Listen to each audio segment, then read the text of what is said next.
Tes, tes, tes.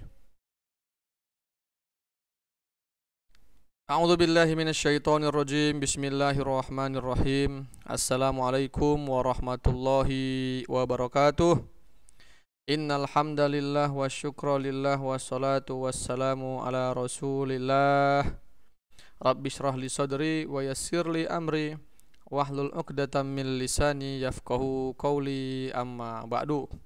Apa kabar para calon jenazah sekalian? Semoga kita semuanya diberikan nikmat kesehatan oleh Allah Subhanahu wa taala sehingga kita selalu dapat mempersiapkan diri kita untuk menuju kematian di hari esok yang telah ditentukan oleh Allah Subhanahu wa taala. Baik, setelah kita mengkaji tentang fardu kifayah terhadap jenazah, yaitu memandikan jenazah, mengkafankan jenazah, mensalatkan jenazah, dan yang terakhir adalah yang tidak kalah penting adalah tentang menguburkan jenazah.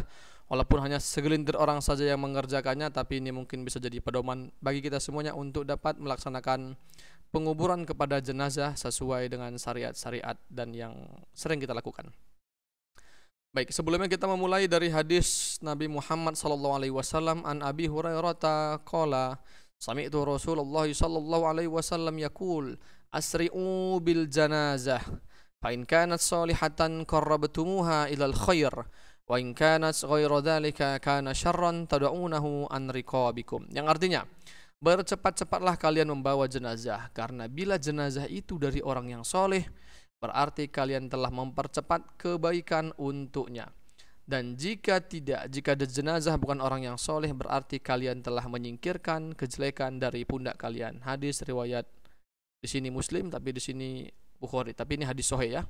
Hadis yang menjelaskan tentang bersegera untuk menguburkan jenazah, jangan ditunda-tunda. Karena kalau jenazah adalah orang yang soleh, berarti kita telah mempercepat kebaikannya. Tapi kalau jenazah bukan orang yang soleh, berarti kita telah menghindari kejelekan yang ada dari pundak kita. Baik, selanjutnya tentang jenazah kita melihat syarhu Sahih Bukhari. Haddasana Abdullah ibn Yusuf, haddasana Laits, haddasana Sa'id an abihi annahu sami'a Aba Sa'id al-Khudri radhiyallahu anhu qala kana an-nabiy sallallahu alaihi wasallam yaqul idza wudi'atil janazah fahtamalaha ar-rijalu ala a'naqihim wa in kanat salihatan qalat qaddimuni wa in kanat ghairu salihah qalat li ahliha ya wailaha aina yadhhabuna biha yasma'u sautaha kullu syai'in illal insan walau sami'al insan la sa'iqa. Ini hadis yang menjelaskan ternyata jenazah itu akan berkata ketika ia dipikul oleh orang yang membawanya. Apa katanya? Nah ini katanya hadis Rasulullah. Annahu sami'a Aba Sa'id, nih apa namanya? Idza wudi'atil janazah fahtamalaha ar-rijal ala anakihim. Apabila jenazah telah diletakkan lalu dipikul oleh manusia atau kaum laki-laki di atas bahu-bahu mereka. Fa in kanat sholihatan qalat qaddimuni. Apabila jenazah itu baik, maka ia akan berkata, qaddimuni, segerakanlah aku. Qaddimuni, segerakan aku. Segerakan untuk dikuburkan karena ia akan berjumpa dengan Robnya. Namun apabila jenazah itu tidak baik, wa in kanat ghairu shalihah qalat, maka jenazah itu akan berkata, duhai celaka jasadku, kemana kalian akan membawanya? Nah, ini jenazah akan berkata mungkin sambil menjerit. Bahkan di sini dijelaskan, yasma'u sautaha kullu syai'in illal insan. Semua makhluk bisa mendengar suara jenazah itu kecuali manusia. Andaikan manusia bisa mendengarnya, maka niscaya ia akan pingsan. Kalau seandainya manusia mendengar perkataan jenazah itu, maka mungkin tidak ada yang mengusung jenazah ini. Mungkin semua orang akan sibuk mengurus dirinya masing-masing. Jenazah bisa berkata kalau misalnya dia baik, dia ingin disegerakan. Kalau emang dia jenazah ini buruk, maka dia akan bingung mau dibawa kemana jasadnya. Kalau seandainya manusia dapat mendengarkan jeritan jenazah ketika itu, mungkin tidak ada satu orang pun yang mengantar jenazah ngobrol-ngobrol. Tidak ada seorang pun yang mengantar jenazah tertawa-tertawa kalau seandainya mereka mendengar jeritan ini. Baik, selanjutnya bagaimana seharusnya liang lahat itu? Ya, karena menguburkan pasti identik dengan perkuburan atau pemakaman. Modelnya bermacam-macam. Bagaimana seharusnya liang lahat? Baik, ini kita ambil dari kitab At-Taqrirat As-Sadidah. Dijelaskan di sini, aqallud dafni, Maka perkuburan itu setidaknya adalah hufratun taktumu raihatuhu wa tahrusuhu minas siba hatta la tanbushahu wa ta'kulahu wala yakfi al-bina' ma imkanil hafri. Maka sekurang-kurangnya lobang itu adalah lobang yang dapat menyimpan atau dapat menyembunyikan aroma raihatuhu, aroma dari jenazah agar tidak kecium. Wa tahrusu minasiba, untuk menjaga dari hewan buas. Mana tahu ada hewan yang suka menggali-gali tanah, itu kan kalau kecium bau bangkai takutnya dibongkar sama jenazah. Maka setidaknya itu harus tidak kecium lagi aromanya dan dapat mencegah dari hewan-hewan buas. Hatta la tanbusyah wa ta'kulu, jangan sampai jenazah ini dibongkar oleh hewan buas sehingga dimakan jenazahnya. Wala yakfi al bina ma imkanil hafri, jadi nggak cukup cuma dibangun aja, cuman kalau nggak dalam juga itu harus dipikirkan kedalamannya berapa. Kaifiyatud dafni lahu kaifiyatan lahat wasyak. Nah, dan ternyata lubang yang selama ini kita tahu namanya liang lahat, ternyata ada dua nama istilahnya. Yang pertama namanya lahat, lahdun, yang kedua namanya syak. Di sini ada penjelasannya. Di penjelasannya apa itu lahat, apa itu syak. Kita langsung ke gambar biar langsung lebih mengerti penjelasannya ini apa perbedaannya.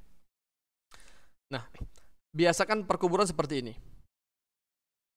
Ada dia yang lubangnya itu setelah dilobangi dibuat lagi bawahnya lubang pas di tengah, diletakkanlah papan di atasnya. Ada dia yang ini rata seperti ini, tapi lubangnya itu untuk jenazah bukan di tengah seperti ini, tapi di samping. Gini modelnya dia. Ada yang langsung ditaruh keranda, mungkin karena kondisi pemakaman itu basah atau mungkin di pinggir pantai, jadi nggak mungkin kalau misalnya jenazah langsung diletakkan tanpa adanya keranda atau papan. Ya, atau papan atau peti mati. Nah, ini dia. Jadi ada seperti ini. Cuma pada dasarnya jenis liang kubur itu ada dua. Nah, ini bedanya ya. Ini namanya lubang kubur liang syak. Di tengahnya yang ditambahin lubangnya. Ini namanya liang lahat di pinggirnya. Tapi tetap walaupun seperti ini, kedua-keduanya itu wajah jenazah harus menghadap ke kiblat. Apa tadi penjelasannya? Allahdu an yahfiru ma yasaul mait fi asfali janibil qabri min jihatil qiblah ba'da an yahfir. Jadi namanya lahat itu setelah dia dibuat lubang, maka dibuat lagi di bawahnya. Janibil qabri min jihatil qiblah ba'da an yahfir, fi asfal, di bawahnya itu. Di bawahnya yang sebelah kanan, yang sebelah menghadap kiblat dilubangi lagi. Di sinilah untuk meletakkan jenazah. Ini namanya liang lahat. Papannya mereng seperti ini. Nah, ini bagaimana bentuknya ini? Harusnya seperti apa ini?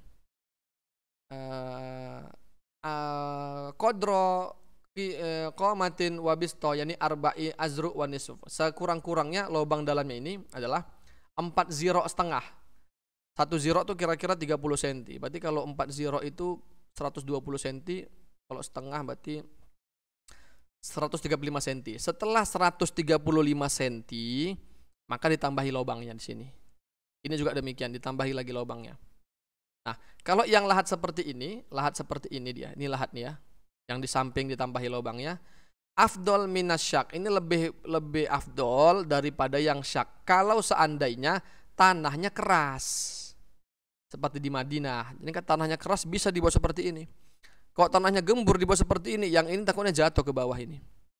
Nah, kalaupun dia syak, ini juga afdol. Ini kan modelnya kayak an yahfiru fi wasatil qabri kanahri, dibuat di tengahnya dia kayak sungai. Ini lebih afdol juga kalau tanahnya itu ruhwah, gembur kayak di Mekah. Dibuat seperti ini saja. Tapi kayaknya di Indonesia atau di Sumatera Utara mayoritas pakai yang syak dia, di tengahnya seperti ini dia. Jarang pakai lahat. Jadi kalau lahat papannya itu dimiringkan, tapi kalau dia syak papannya itu rata seperti ini. Ini jenis liang kubur. Baik, selanjutnya, bagaimana cara meletakkan jenazah ke dalam liang lahat? Masih dalam buku yang sama, At-Taqrirat As-Sadidah. Akmalud dafni, yakni tudu'ul janazah alal ardi inda muakhiratil qabri, diletakkan di bagian yang paling dalam dari tanah itu tadi. Summa yuhmalul mayit minha min qibali ra'sihi, jenazah dikeluarkan dari keranda dari mulai bagian kepalanya. Wa tudla ilal qabri rijlahu awalan, tapi diturunkan ke liang lahat itu kakinya terlebih dahulu, dua kakinya terlebih dahulu, rijlahu awalan. Ya.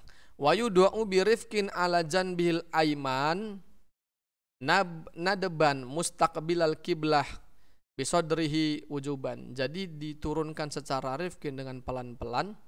Kemudian ala janbil aiman, perut kanannya di bagian bawah.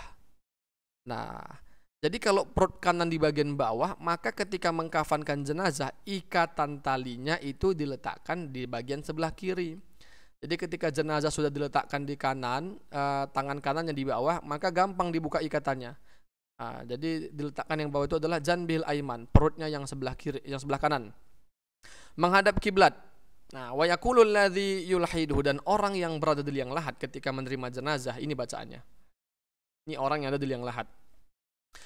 Yang di liang kubur maksudnya. Bismillahirrahmanirrahim. Wa ala millati Rasulillahi sallallahu alaihi wa alihi wasallam. Bismillah, ini yang artinya dengan nama Allah dan di atas petunjuk Rasulullah sallallahu alaihi wasallam. Inilah doa yang dibacakan oleh orang yang berada di liang kubur ketika menerima jenazah.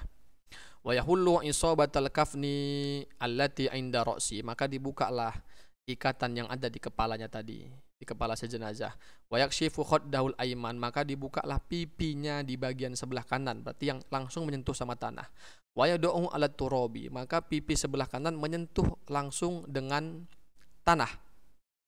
Nah, bagaimana kalau misalnya mungkin tanahnya basah, nggak tega mungkin ya kan. Jadi kita buka saja kain kafannya, maka diambil gumpalan sedikit dari tanah tersebut, kita satukan langsung kepada pipi si jenazah. Jadi pipi kanannya langsung bersentuhan dengan tanah yang dari perkuburan itu. Wa yuwassiduhu biwada'i labinatin in ihtaja ila dzalika, maka dibuat kayak wisada. Wisada itu bantalan-bantalan.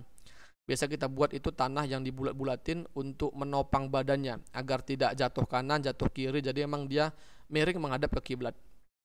Wa yaj'aluhu qariban min hay'atir raqi li alla yankabba ala wajhi. Jadi biar tidak goyang-goyang jenazahnya ya.